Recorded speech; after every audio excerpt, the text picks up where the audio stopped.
Naglabot sa 672,000 pesos ang nabilin nga halit sang nagluntad nga sunog sa Zone 3, Barangay Boulevard, Molo, Iloilo City kaagahon sa Oktubre 29.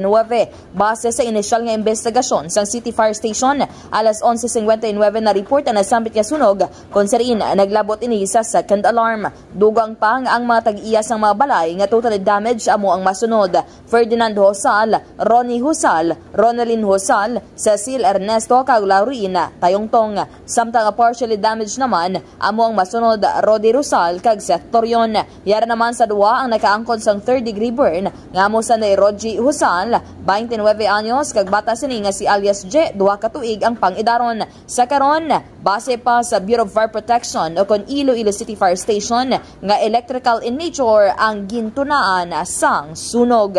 Yari ang kabahin sang payag ni FO2 Daroca. Kung pwede, ipacheck lang liwat ang mga linya, especially mga daan, yung mga linya. Okay, kung mabasa siya ma'am sa ulan, may times na ka-drown siya ma'am tungkol sa tubig, ma'am malapot siya kung matuluan. So, mas mayong ipacheck na lang ang mga linya, especially kung dugay na ma'am. Report nagikan sa Iloilo City, ini si K5, Kimon Tanyo Kaluyo para sa Kampiyon nga Balita, Serbisyo Publiko kag Kalingawan sa Iloilo. K5 News FM.